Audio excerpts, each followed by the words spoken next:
side Uh-huh. of the budget, you'll see a lot of stuff on social media, and now is the time to push for the things that you want to see in the New York State budget.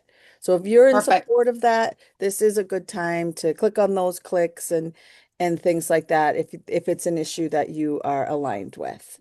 All Um, right, thank you. Shamika has her hand up. yeah, so Yes, Shamika. mhm. Yeah, I just wanted to say, as far as Arnold and Danielle, they had other things that they had to do today, but there Oh, really isn't any updates on any of this legislation that is uh today where I was today was Disability Legislative Day at the Capitol, oh, and there nice. is a package of bills that is set to go you know be looked at as part of that.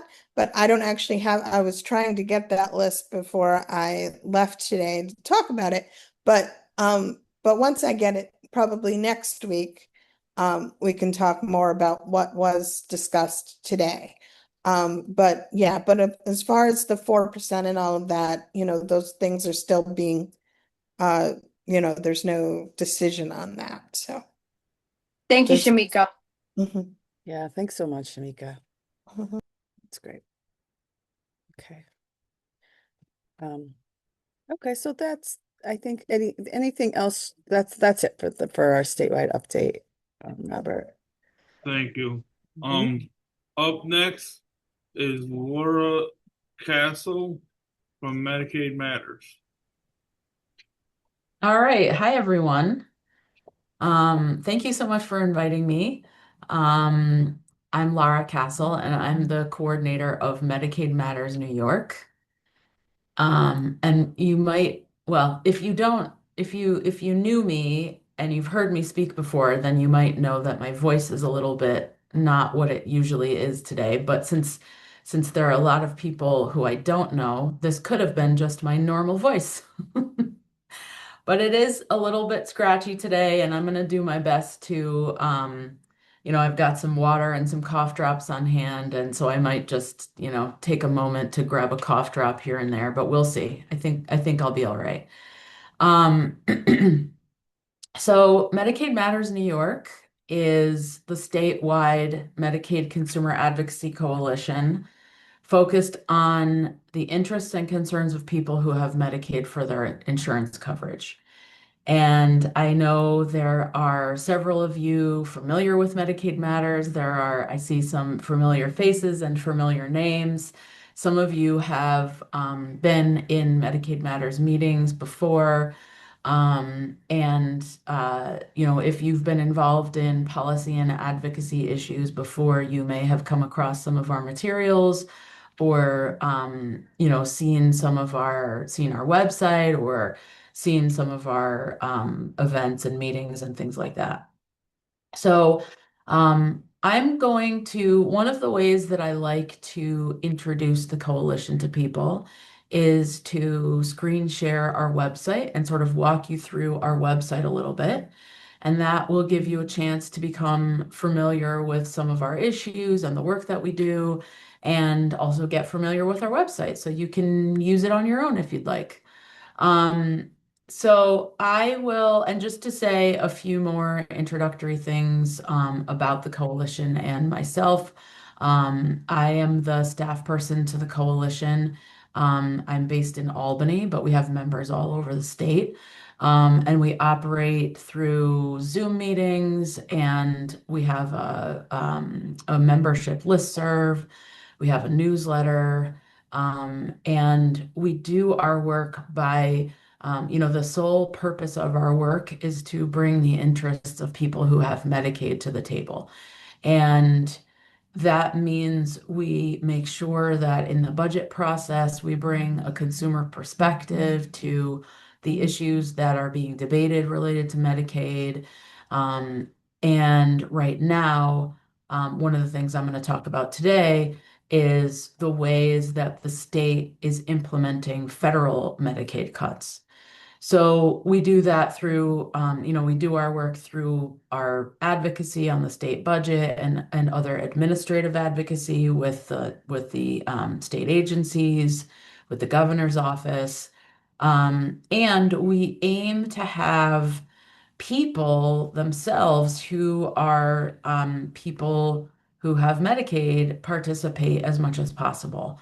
And so that might mean, I'll just admit the person who's come. Oh, okay. I saw there was someone coming in the waiting room. Um, so that might mean, just by example, we have people who are Medicaid recipients and family members in our steering committee. And the steering committee is the leadership of the coalition, kind of like a board or an advisory board or whatever, other organizations call them different things. We call it a steering committee.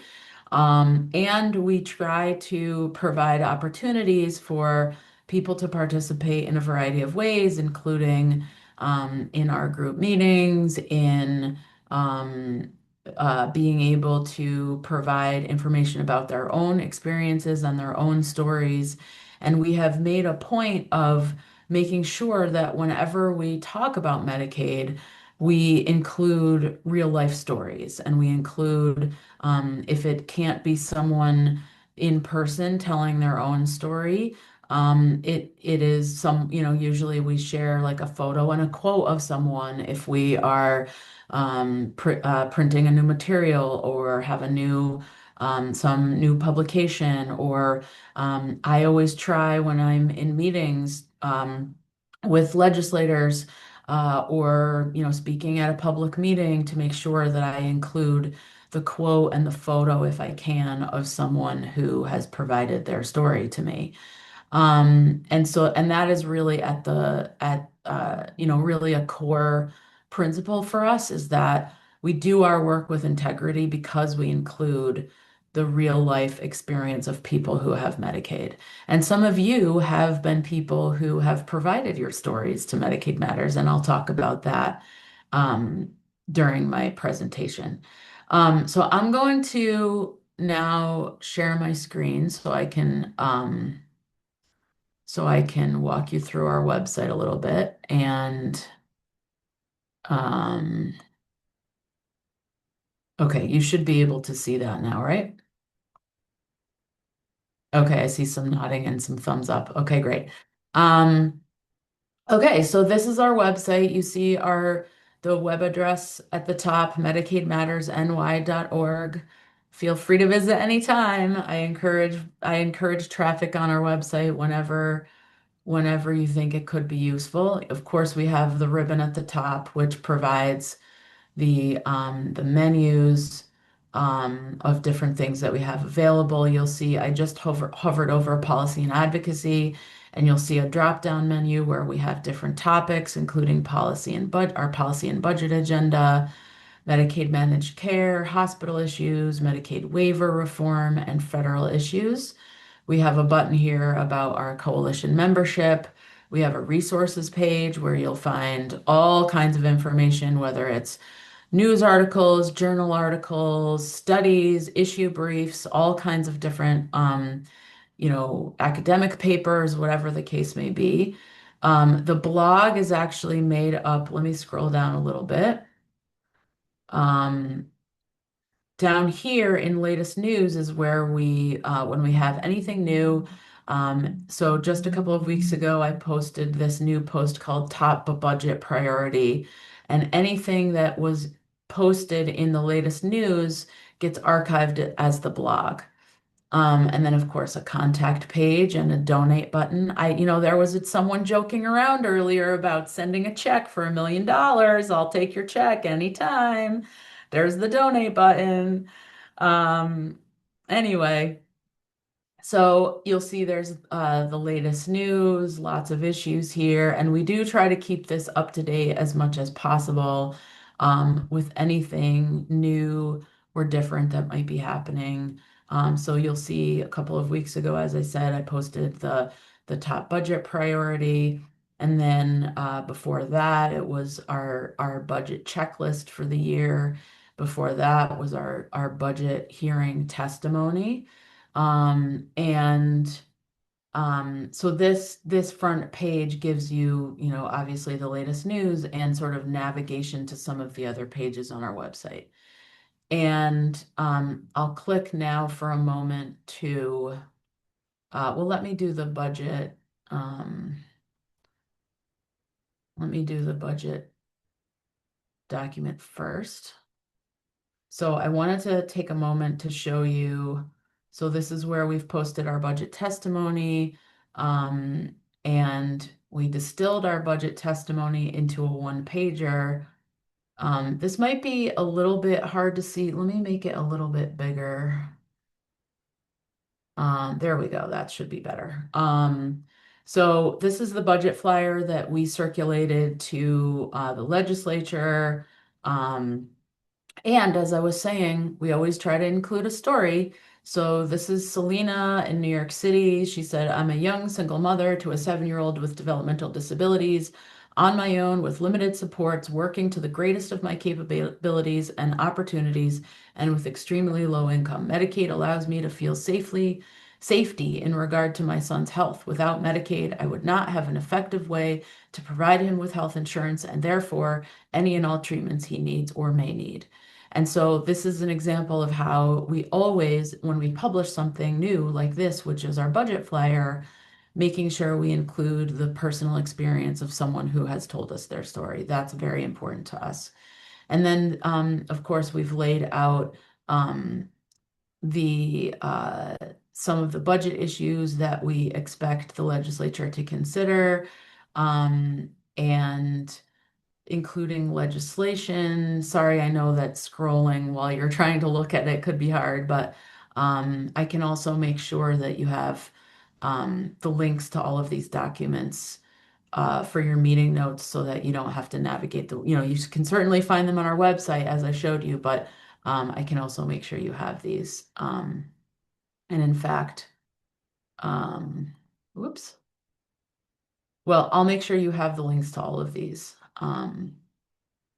So this is an example of our budget advocacy, and this is the document that we've walked around to the legislature and provide in our meetings. And let me now show you. We then created our annual budget checklist, and the checklist is a tool that we've been using for a number of years.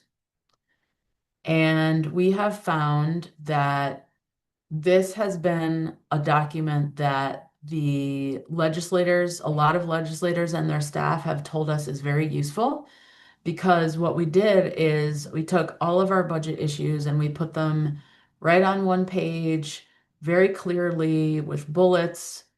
We don't expect legislators and staff with all of the stacks and stacks of memos and papers and flyers that they get to read everything. Actually, I expect them to read everything, but if we do expect them to read, then it should be simple and short and sweet. So not always sweet, but short. So we've done this, we've published this checklist document every year for I don't know how many years. And legislators and staff have told us this is really helpful because it allows them to say, all right, is the budget going to include investment in primary care? Is the budget going to include coverage for the dental services like implants, replacement dentures, crowns, root canals, stuff like that? Is the budget going to provide um, funding for long-term services and supports? And this is the tool that we've used as our advocacy tool. And then, of course, the QR code at the top directs people to our website. So if you're interested in, kind of a quick reference way to read through what our budget issues have been this budget season, you can use this document certainly. So let's go back to the website for a moment. Now, the topic that Arnold had talked to me about in particular is Let me find the thing I was gonna share with you next. Um, I'm going to talk for a little bit about, okay. I'm going to talk for a little bit about the federal cuts that came down from Congress on the White House last year. And I think the reason that Arnold mentioned this in particular is that there's a lot of confusion, there's a lot of information floating around, not all of it is correct, and there's a lot of fear about what might happen to services as the state figures out how to deal with the federal Medicaid cuts that were enacted last year. So, long story short, the federal budget process allows Congress to do a reconciliation process. And so that means that once the federal budget is in place, they have an opportunity to go back in and quote unquote reconcile. So they can go back into the budget and make changes that they think need to happen in the budget in order to, advance policy goals or make the fiscal climate look better or seem better or react in a different way. And last year, with the returning federal administration, I don't even really like to say the president's name that much, but the Trump administration came in and really empowered the Congress to make very, very drastic cuts to Medicaid and other programs. And I'm sure you've heard a lot about this. The bill they called it the One Big Beautiful Budget Bill Act or some silly name like that.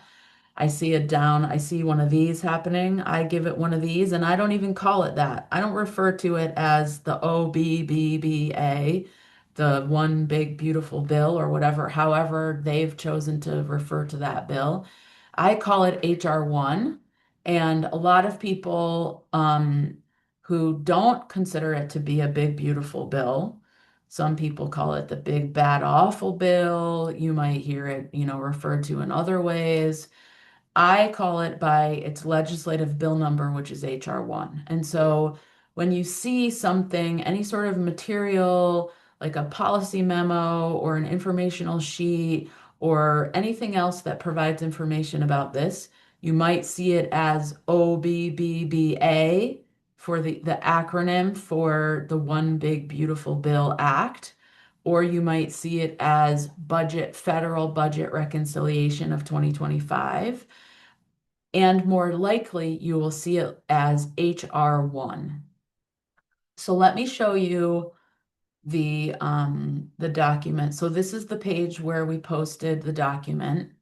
I see lots of comments in the chat about calling it ugly, and it is pretty ugly because the Congress chose to make some pretty drastic cuts to Medicaid and food stamps and other social service programs that people rely on.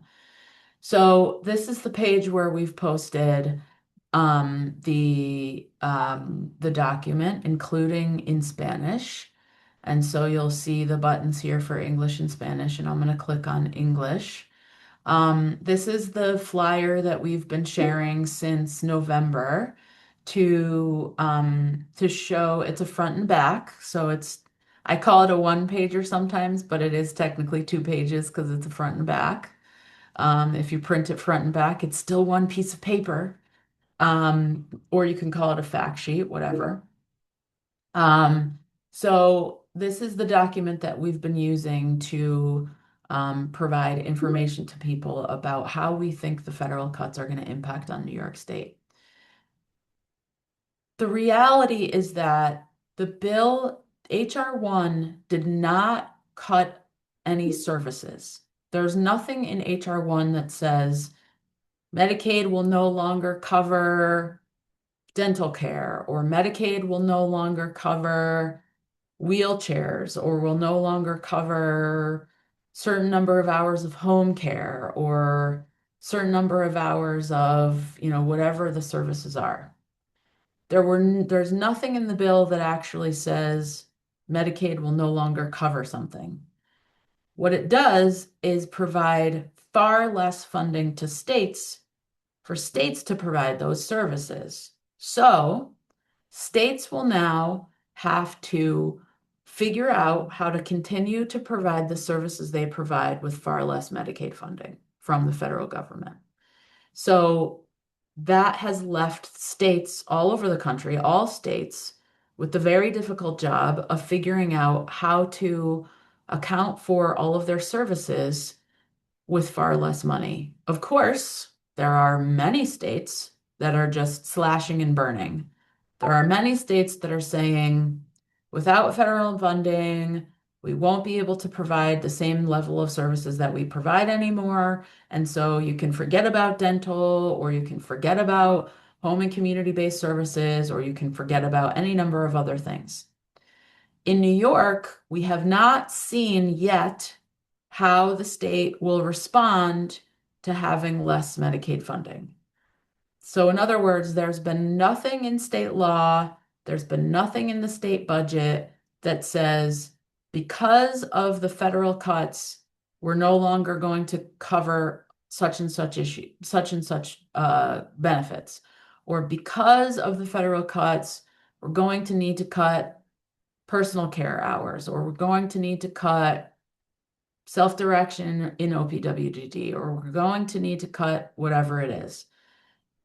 The state is still banking on figuring this out as we go, which is okay, because it means that right now there won't be any big changes to services and programs and benefits.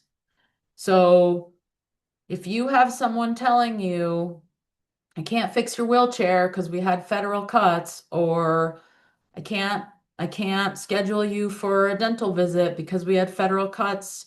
That's wrong. That's not appropriate. Nobody should be at this moment saying, no provider should at this moment be saying, because of federal cuts, I can't serve you.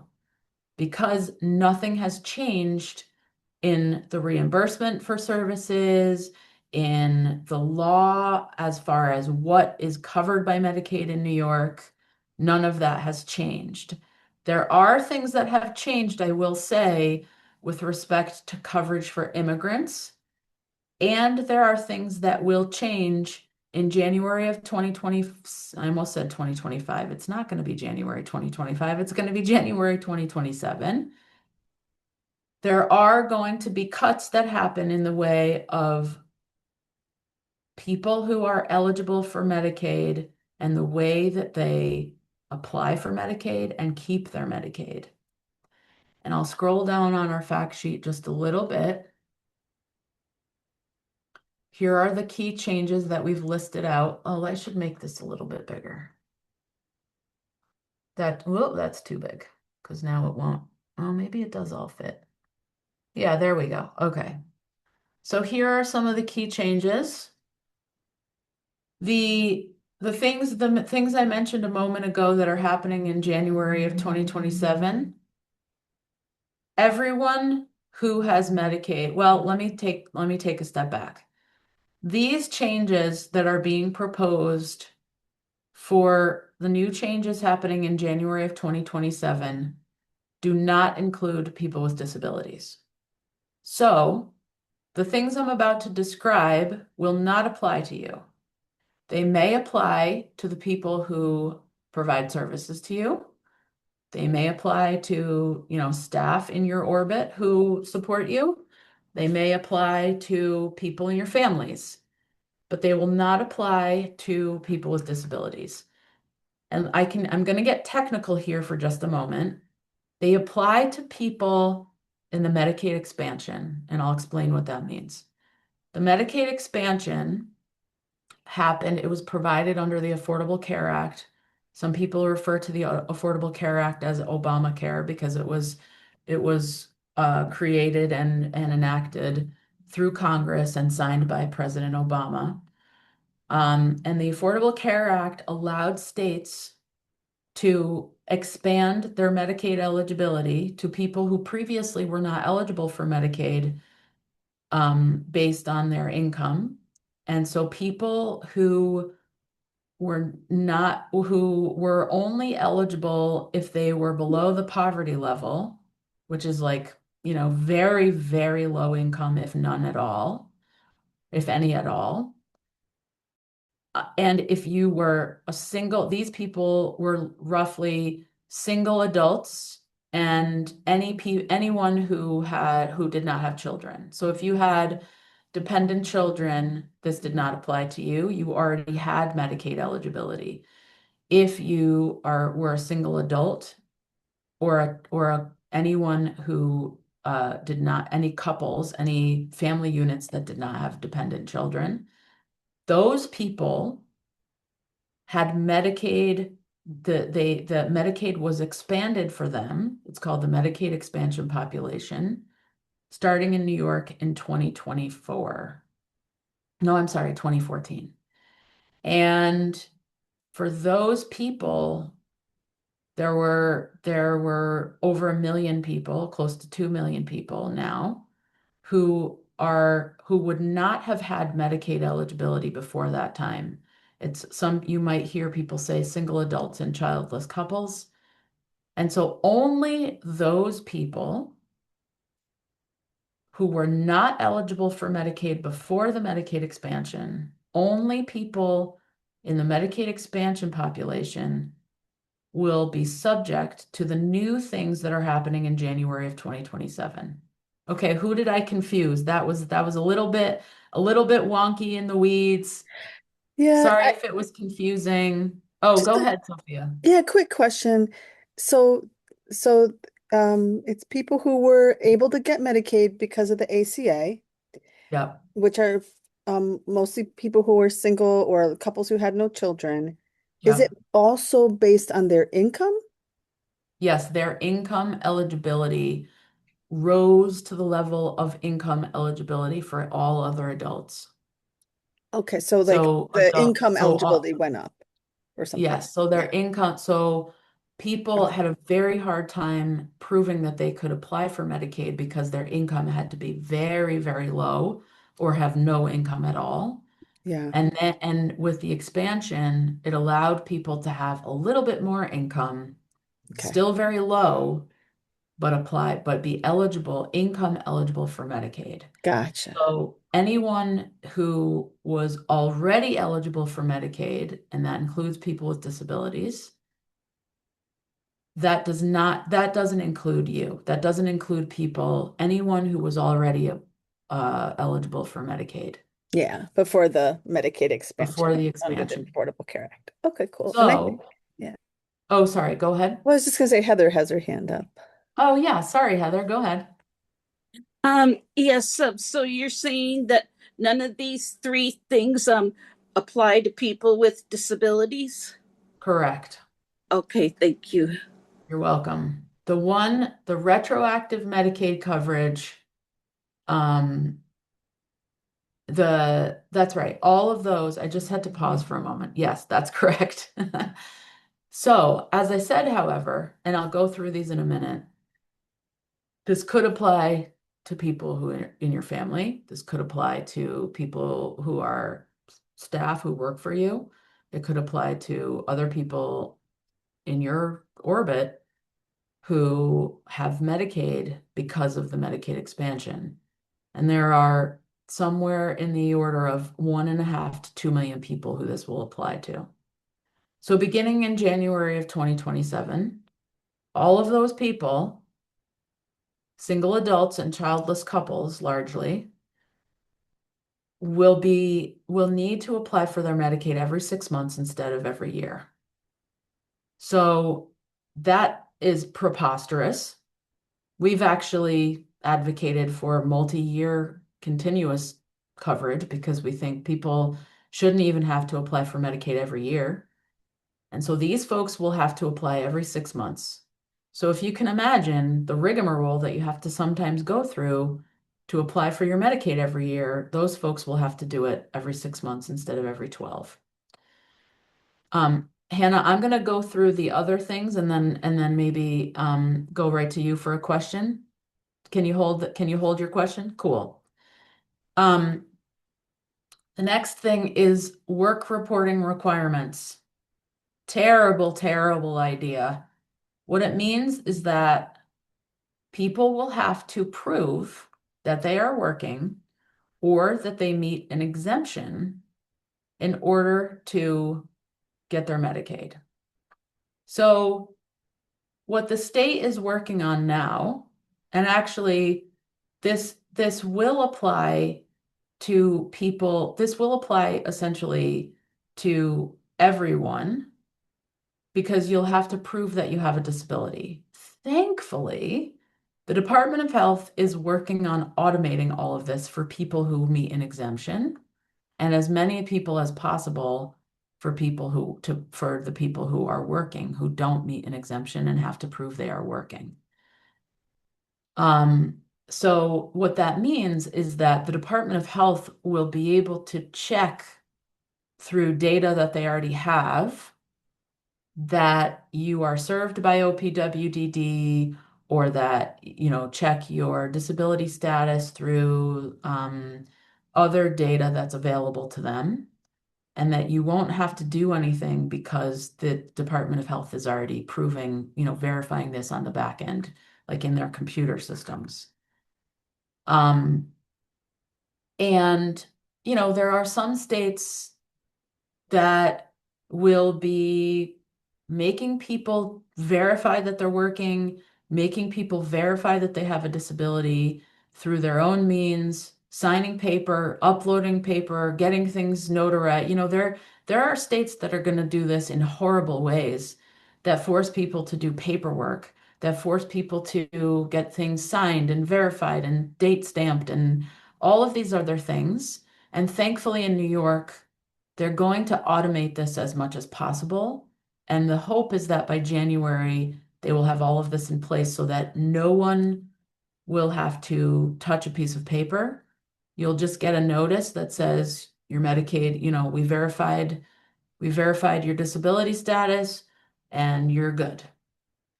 And then the last one, I just took a glimpse of the time and I know that you have other agenda items after me, so I'm going to try to wrap this up a little bit.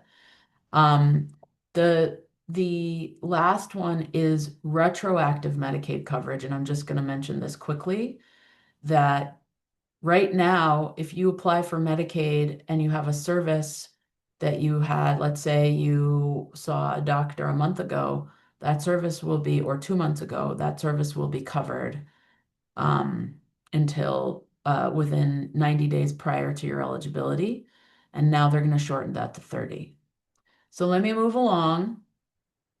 You can read here where we think some of these actions can be taken care of by the Department of Health and the legislature. And then, of course, as I promised, there's always a photo or and a quote of an actual New Yorker. This is Maggie in Queensbury, which, if you don't know, Queensbury is north of Albany.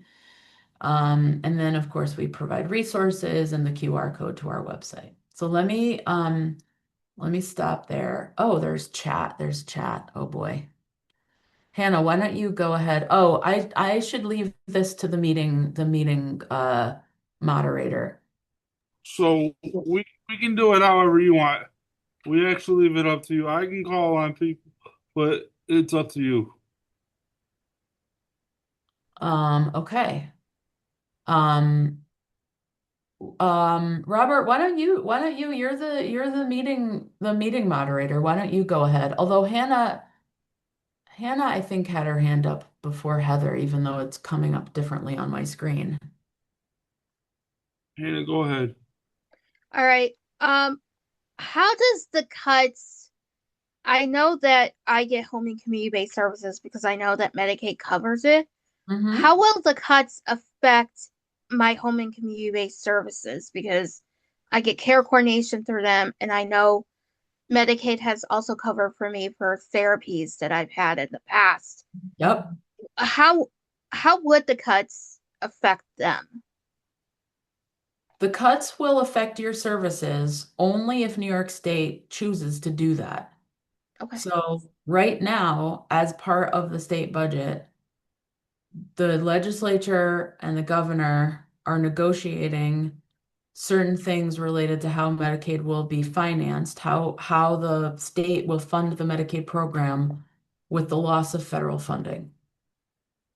Part of the tricky thing about this is that a lot of the federal cuts won't actually hit the state budget until next year. So they're trying to figure out, are there things that we should cut now so that next year, when we have to manage the cuts more deeply, when the cuts actually start to hit the state budget, should we be making cuts now?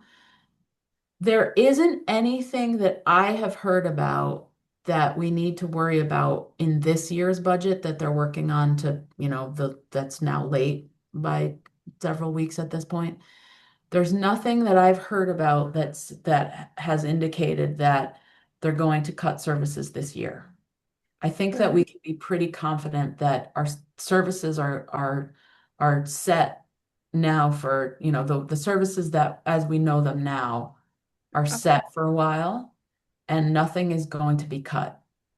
I'm pretty confident that New York State has a very good track record for making sure people have services. With that said, there have been some pretty drastic changes to long-term services and supports over the last few years, including the big consumer-directed personal assistance program change that was implemented last year. So it's not out of the realm of possibility that the state will consider making cuts to programs. Right now, that's not a concern. And in the coming months and into next year, we're going to need to continue to tell legislators and the governor about the importance of keeping programs whole or as whole as possible so that cuts won't need to be made.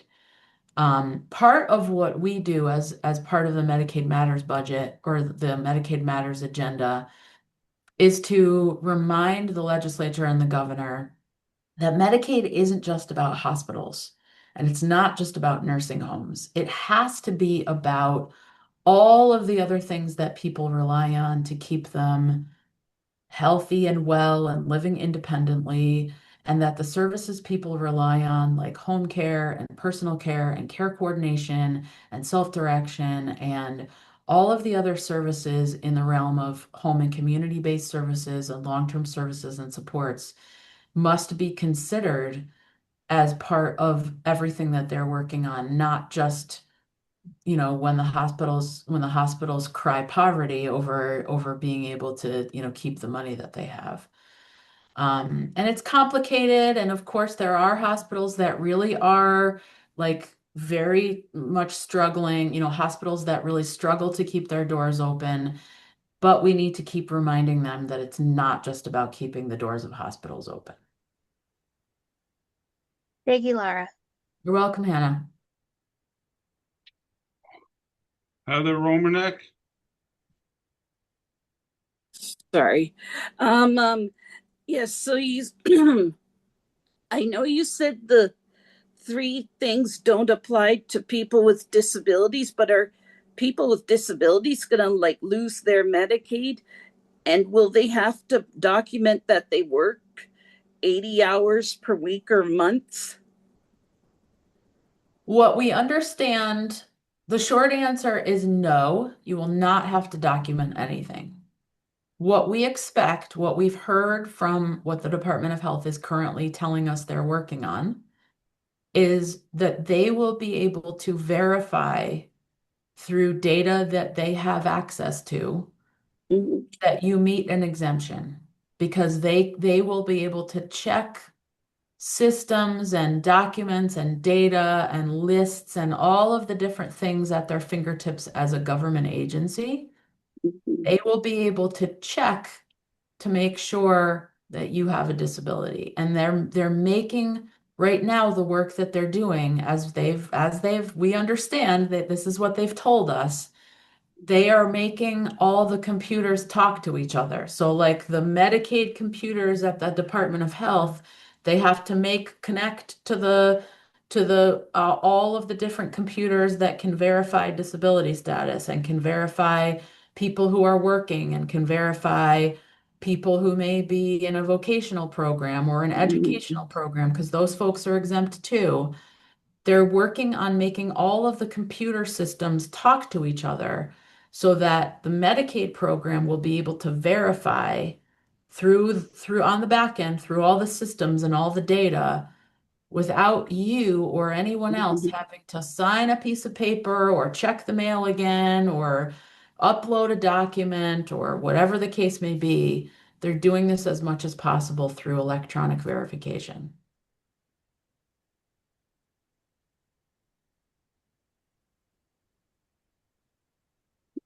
All right, thank you. You're welcome. John Fritz. Yes, the thing is, I know like the federal government always like says one thing and does the opposite all the time.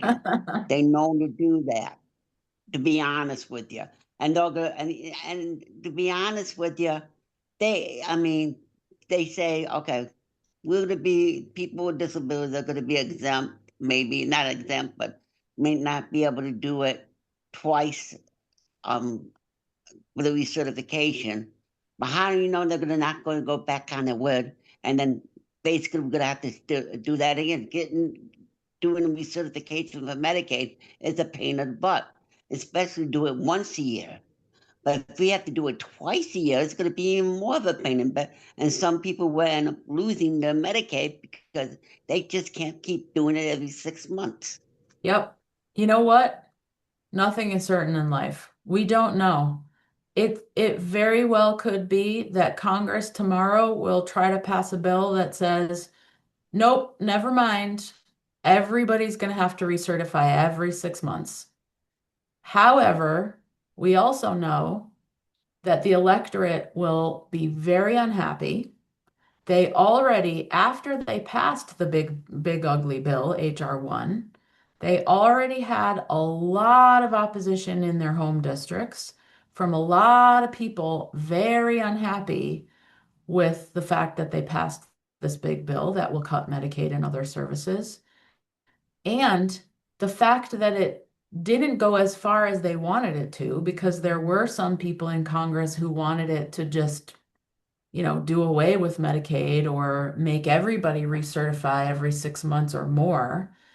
And instead, they narrowed how bad it would be by a lot. It actually, what was proposed was much harsher, much more harsh than what they actually passed. And through the work of a lot of advocacy from people all over the country, they got scared and they said, actually, we better not make it so that people with disabilities have to recertify every 6 months. We better not make it that, there were changes having to do with cutting Medicaid based on a variety of other things. We better not do that because we keep hearing from people that they don't like that. And if I want to get reelected, I really better be careful and I'm going to really only make this as narrow as possible. So I think we can be pretty confident that they're not going to do things that are much more drastic. They will try, and they will have a very hard time doing that because even passing what they passed was hard. So if they, like I said, nothing is certain. And like you pointed out, John, this is not a federal administration that has, we can really rely on. We can't really take their word to say, don't worry about it, we've got you. But we know that it would not be very politically popular for them to try to go further than they've already gone. Thank you. You're welcome. Laura, there's a question in the chat from Marisol. I was Oh. just going to say that. Would a person with a disability with a letter from OPWDD need to prove their disability every month? We think that people will not have to prove anything on their own. What we understand right now is that all the computer systems will talk to each other enough. And so the any place that has a disability designation will be a will all the systems will talk to each other.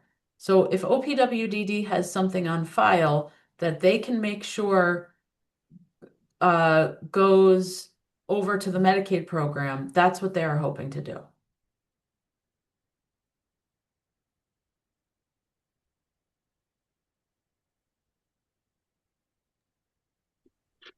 Hanif?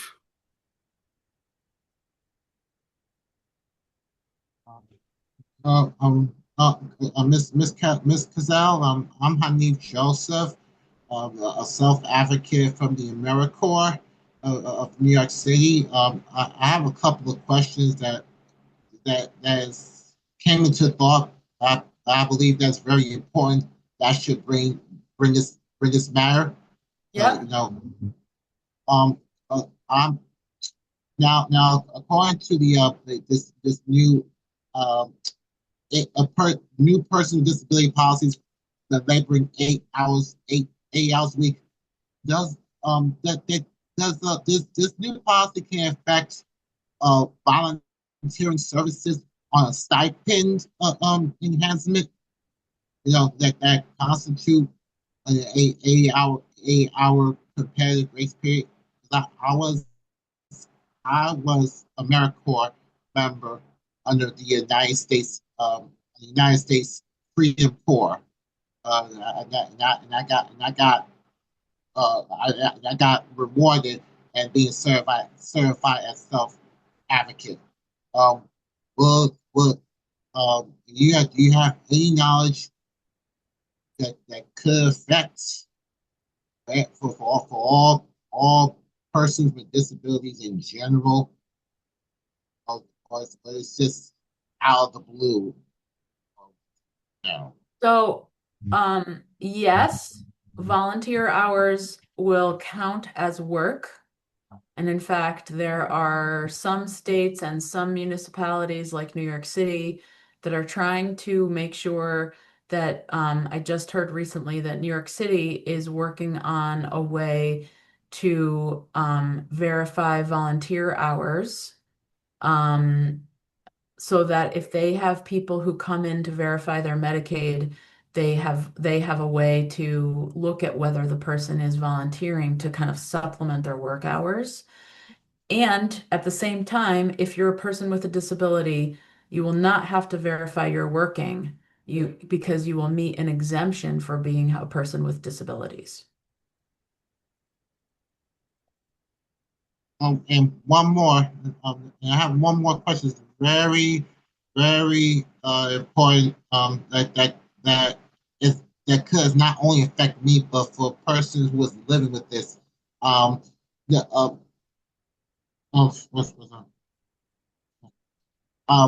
does now I know there's gonna be there's gonna be like cutbacks on our Medicaid funds or I think Medicare. If if I'm not mistaken, um, because it also can also affect a person with a disability living in a such severe chronic healthcare condition. Take it for me per se. I'm living with asthma. Right now it's in good hands. I am also a person that living with a clot. It happened a few years ago. It's it's uncertain how it happened in one of my body parts. You know, and I had like a 9, close to a 10. Very extreme pain. I'm I'm I'm going medical treatment uh, until a day that I'll be taken away, and and now I have to I have to find a way to keep myself stable against all odds. But accidentally or incident or not. So I have to find a way to keep myself staying strong without collapsing. I could have a one strike out all the way, bleeding to death.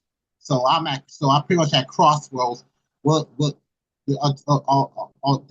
it also touch like touch people persons like me living with a disability, or we're gonna have to break our own necks and prove something in writing towards the associates, the administrations, or legislations, or in somewhat So, yeah, so thank you for sharing your experience, and I hope that you continue to stay well. One of the exemptions from work reporting is called medical frailty, and that's even separate from disability, from having a disability. And the state hasn't yet figured out how they're going to verify that people are medically, quote unquote, medically frail.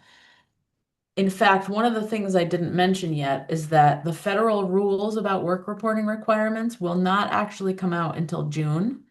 And so the state is doing the best they can based on information that they already have from the federal government about how they will be able to implement the work reporting requirements. And one of the things that is going to be particularly tricky that they hope will be more clear in the regulations is how to define medical frailty and how to verify that someone meets a medical frailty definition.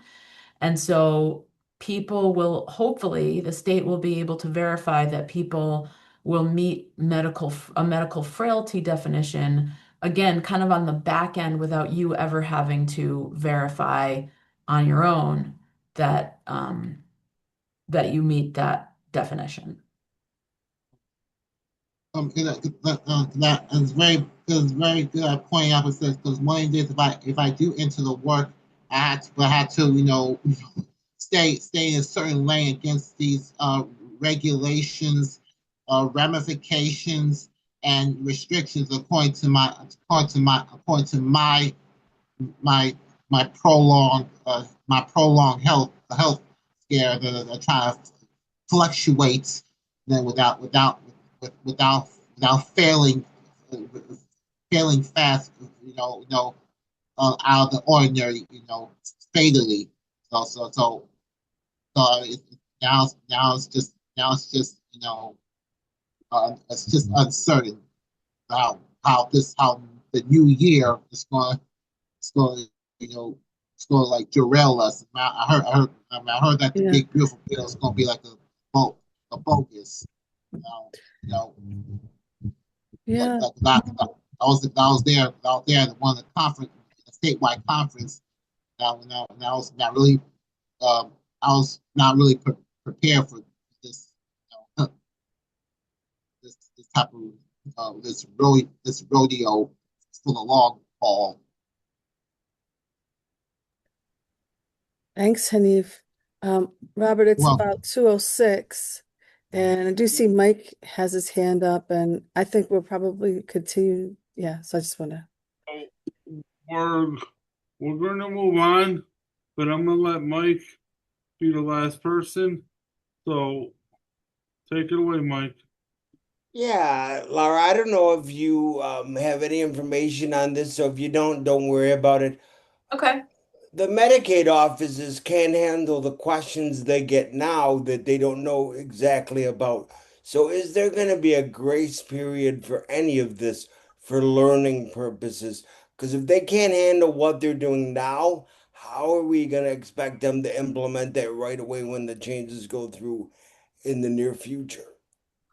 We have not heard about a grace period. We have been advocating for as much training as possible. One of the things that we understand as we learn more of the details is that people will need to the people who are subject to the new work requirements and the new renewal process will be moved from county administration.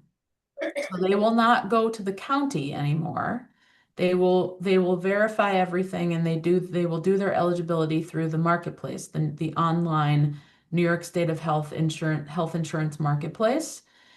And so it will be very important for the counties, however, to be available to people anyway. So we're actually advocating for counties to still, even though people will do their verification at the state level through the exchange, that the counties will still have capacity to provide at least assistance to people to say, I can't help you enroll, but here's the information that I have about how to do that, so that counties are not left unaware and sort of just, showing people the door, or, hanging up on people or whatever when people are calling to with Medicaid questions. Well, we're gonna move on now. Thank you, Laura, for coming on and explaining the Medicaid Okay. stuff. Up next is Shamika with meditation. Thank you. All right, everybody. So this is our time to meditate together. So just get comfortable in your space, however that feels and however that looks for you. You can close your eyes, turn off the camera, just lower your gaze, and look away from the computer for a while. Whatever feels good to you at this moment. And just start to take some deep breaths in and out.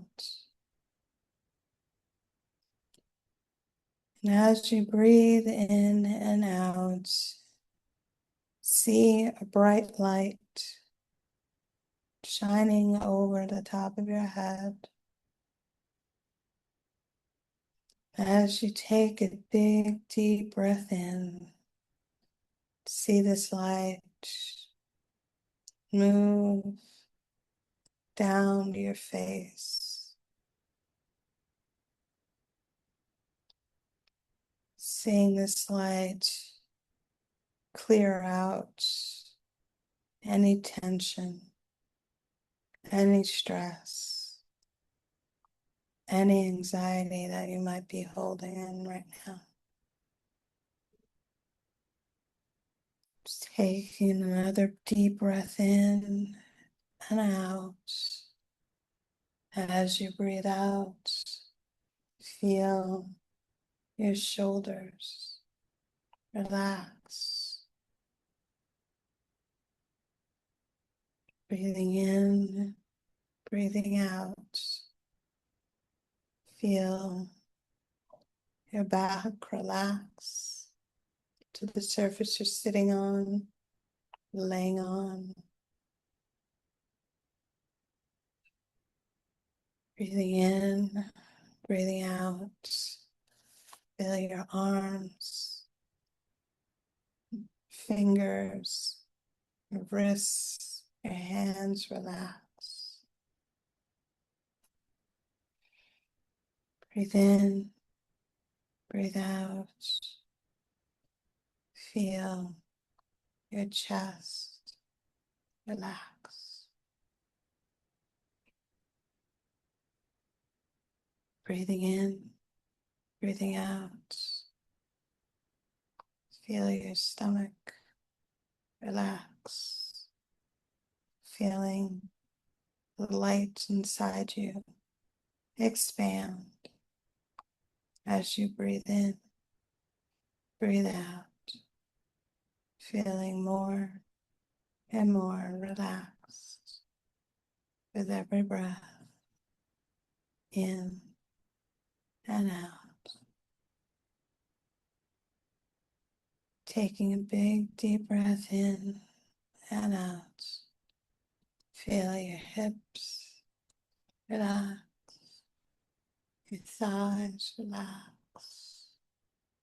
Your knees relax.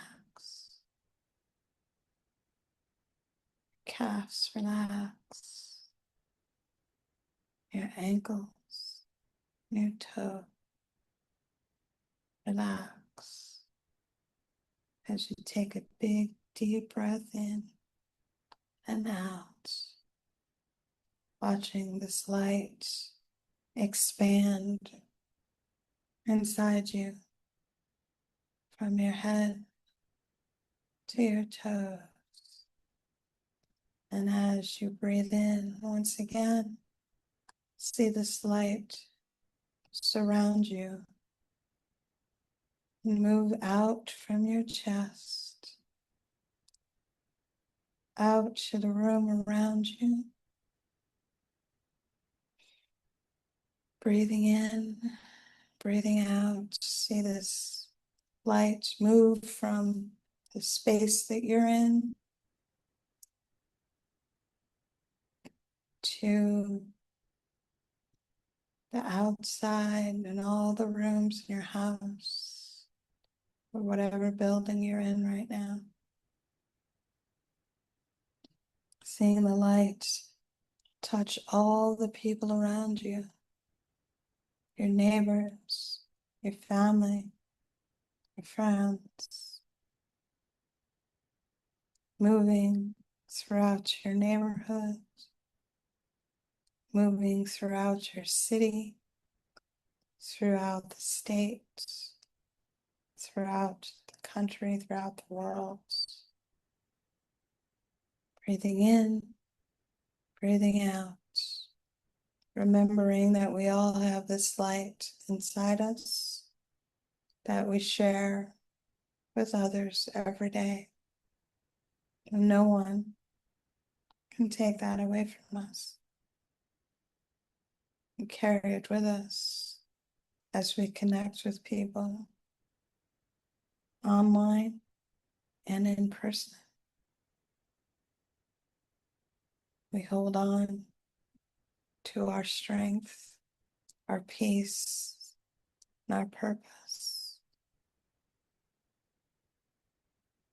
Put your hands on your chest, your heart. Just picture your heart glowing with this light as you breathe in and breathe out. And as we start to end our meditation today, start to move your body whatever way feels good to you, works for you at this time. Just take a couple more deep breaths in and out.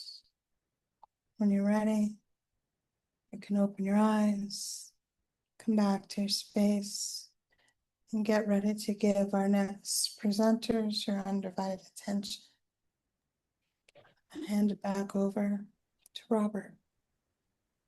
Up next is Tina with the rights wrap up.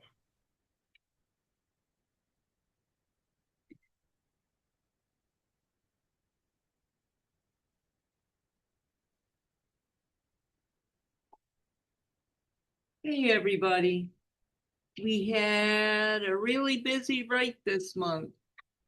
The right of sexuality, the right to express yourself, and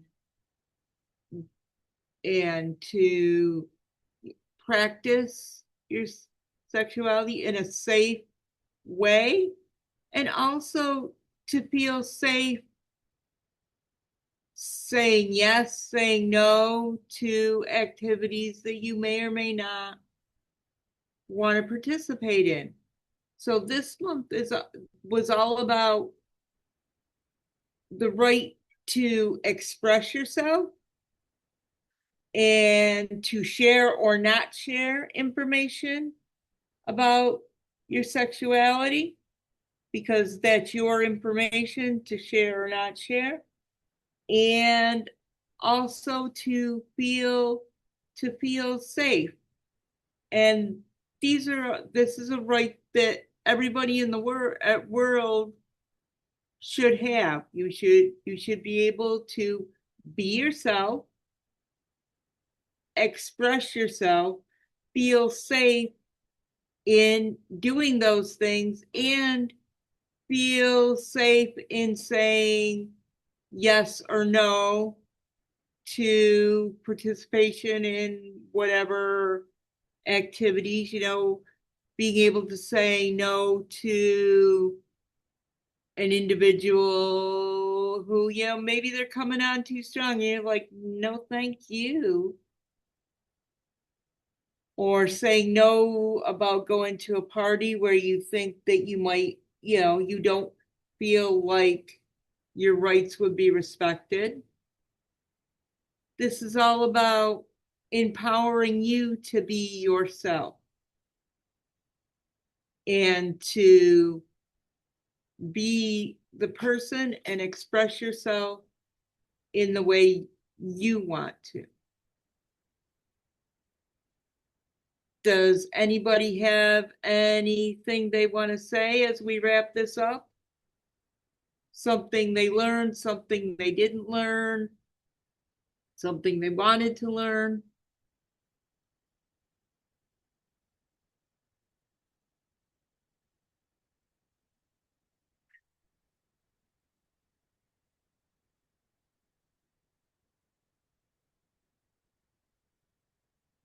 Hanif? Yes. You had your hand up? Yes, I hear you. I learned down. This is quite that this topic is quite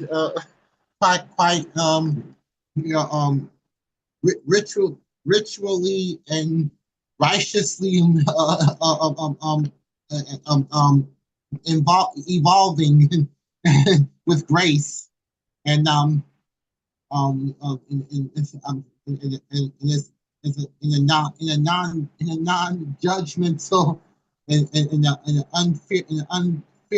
unfearful adversary, and it does need more. And it does need more. And it does need more advocating about this. It does need more advocating about this. Because I mean, we are living in these times where we take relationships and sexuality for granted. Yes, we No. do. I agree, and that maybe we all need to, because as part of this, right, you have the right to ask your agency, your care manager for more opportunities for education. So, I say to everybody, this right is important, and if you want more information so that you do feel safe and that you do feel able to express yourself in the way that you want, that's what you do. Yeah, it needs more it needs more scholaristic it needs more scholastic realm, and this starts in the age appropriation to learn about this some call it uncomfortable topic, but it's a life skill and a learning curve all in the same tokens. You're right, honey. We need to advocate and to educate so that people feel more comfortable talking about these things. Thank you for your comments. Anybody else?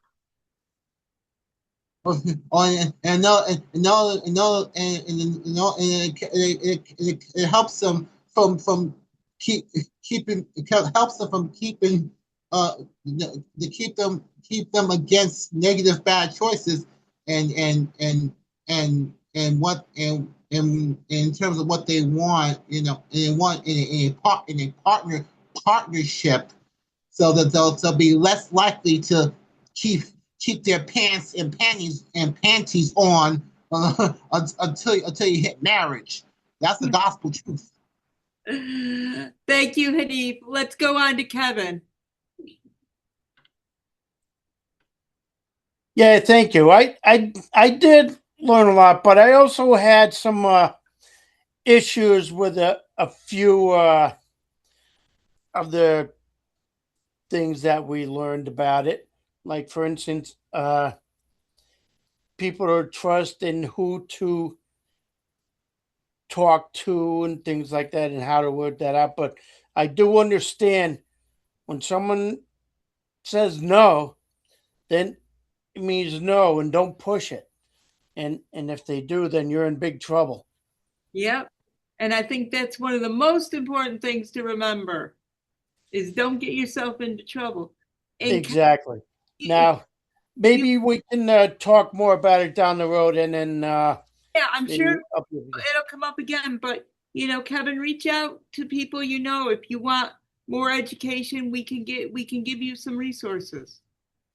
Okay, thank you. Welcome. Mike Rogers. Yeah, so Tina, one of the things, and I don't want this to be taken in a way that I'm not highlighting the fact that safety is needed and education is needed on sexuality in general, but one of the things that I don't think is highlighted enough in the world of advocacy around relationships are examples of positive relationships where people aren't abused, where things are working out, where people have good, solid examples of the relationships they've had or are currently in, because I think it's great that we highlight the fact that we need education, that we need safety, that we need other people on board with us having relationships. I get all of that, right? But I think sometimes there's not enough examples of, hey, this actually works, and here are some good examples of when we get that education, when we get that support, what a relationship can be if you want it and you push for these good things. I totally agree with you. And whenever I get the opportunity, I like to talk to people. My husband has passed, but we were married for 30 years. And yeah, there's ups and downs, but there were more ups than downs. And we were extremely happy. And I just, whenever I can, doing sexuality education, I talk about people I know with happy marriages that also happen to have disabilities. And I believe you're right. I think if we shared more good examples, maybe people wouldn't be frightened to express themselves. I think sometimes we get on a negative roll and we make everybody get nervous. Well, I want to just add to that, Tina, forgive me for popping in again, particularly not necessarily just with the people with disabilities, but also with supporters, because we get backlash from parents and other people that say, "Oh, well, what about the bad things that can happen? But what about the good things that can happen with life? It's not always about the bad things. Life can be good with a disability." Yes. Yes. You are absolutely right. And you know what? Sometimes you have to go through a few bumps to realize what the good things are. And I appreciate you bringing that up, Mike, because I don't think it's brought up enough. Life is good, Good people come into your life, good people come out of your life, and hopefully the bad ones go even faster. Does anybody else have any comments? Sophia left a chat in there for you. What'd you say, Sophia? Oh, well, just on that, just like we do talk about the right to say no, but you also have the right to say yes. And then like, how do you do that? How do you find those people, those partners? How do you, and how do you have a good life in that way, good sexual life or romantic life or, you know, you know, Or whatever. maybe there's some things around, there's the rights, but there's also just like, who are you? What do you love? What do you like? What are you interested in? What makes you alive in life? And if you are want to be in, all different kinds, how to connect with people around those things, how to find people that also like the same things you like and are interested in the same things you are interested in, and where it's not so treacherous, and things like that. Because there's sexuality and there's relationships and marriage, but there's also everything between being alone and being married, there's everything else. And um marriage is just not the only thing, number one, but also just being only alone, it's not the only thing. You got friendship, you got all kinds of things that make your life alive, right? And I think that that's a little bit what this is about. Sexuality and relationships are about being alive and being connected with other people. So maybe we could think about that sometime. It's not really maybe you're right, but it is. So you kind of got to know yourself too and know There's a what you lot love. more than having rights to sexuality and relationship. Thanks, Yeah. Sophia. Yeah. Carolyn. All right. So next week we get to roll out the next one. But yeah, this was good. We had very good discussions. Didn't we, Tina? I thought we did. We had very good discussions and very good, people did a good job. But please remember, if you don't understand what we're talking about, ask questions. We're willing to talk here. And you're in a safe space. So if you don't get it, you are in a safe space. Nobody's gonna make fun of you for that. And if you are shy or embarrassed about it, reach out to Marilyn, reach out to myself. We'll talk to you. In a phone call, in an email, if you want to do it more privately. You agree? I do agree. And I think it's a good thing. And, sometimes that's just what has to happen. And it's okay. It's okay to ask for more information. Mr. Wally, what comment do you have?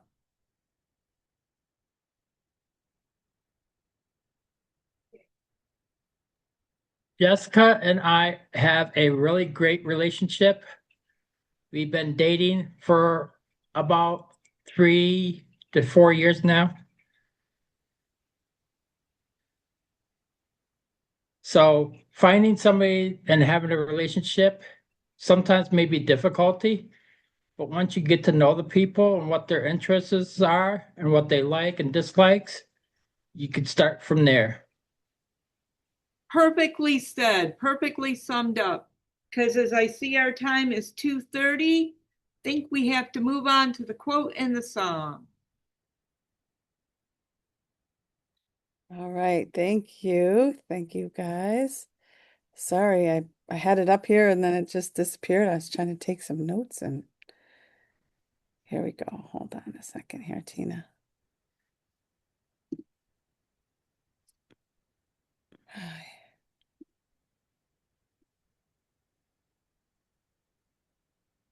My Zoom keeps disappearing, so Well, you don't disappear, so I guess that's good. at least I didn't disappear.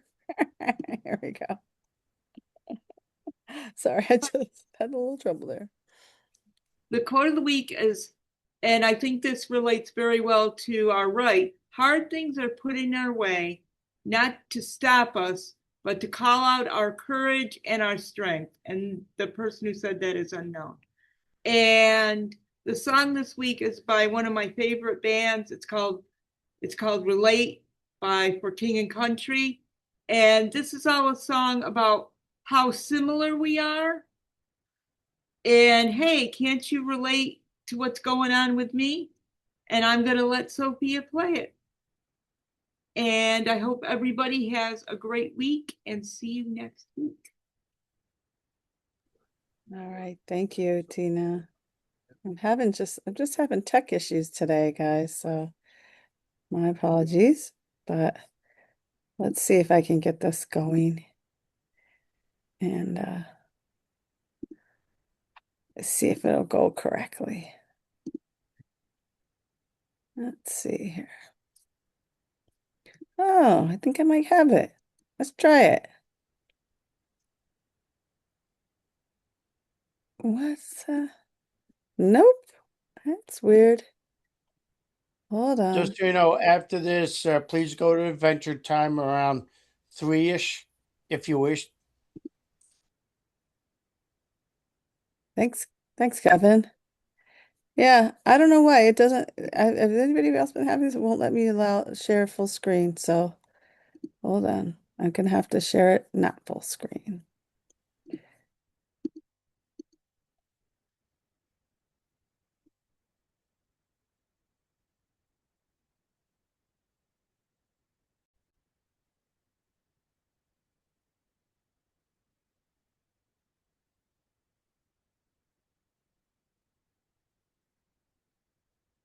It also is just not letting me click anything. You can see my screen, right?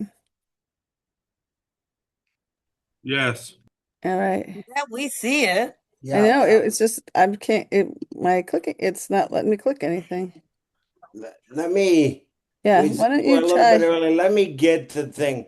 I accidentally deleted something from the drive, Sophia. So I'm gonna need your help after this to get that back. But let me get the thing. I thought I had it already. Hold on. Yeah, Get all right, it. hold on. Here we go. I don't know. It wouldn't let me click, but I just reopened it, Mike. So Okay. I know you're supposed to be my backup here. I know I was working on it. Supposed to be a right hand man. There we go. Has life hit you so hard that you've been knocked down? Have you gone too far to find the middle ground? Did they raise you so high just to pull you back down? Have you been so lost you could never be found? 'Cause I've been real, I've been fake. Been a sinner, been a saint.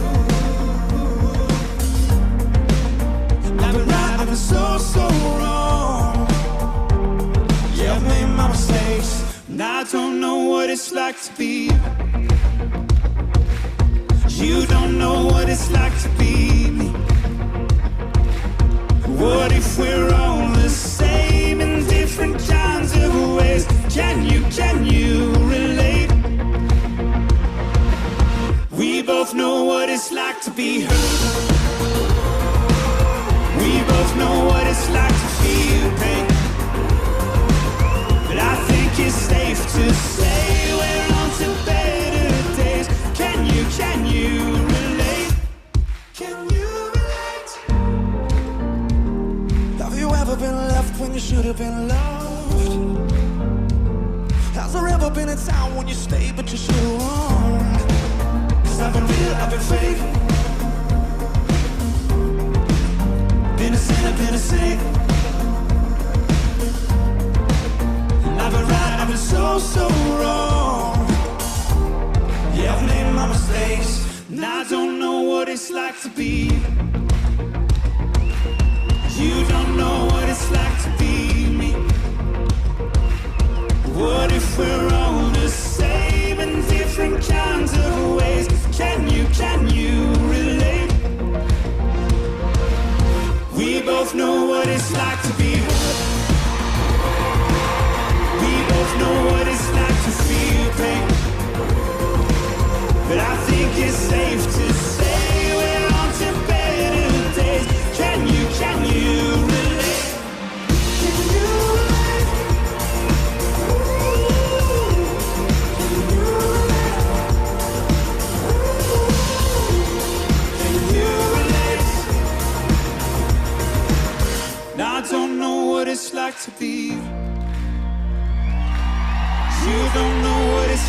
be. But by the grace of God, we'll see each other's hearts. Can you relate?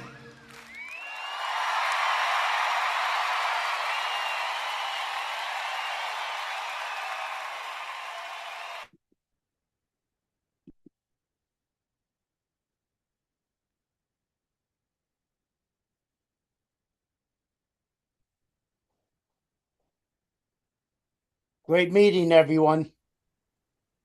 See you guys next week. See you next week. Thank you so much. And for those from regional leadership, I'll see you Tuesday. Adventure Time is next. Hey, Janet. See you guys.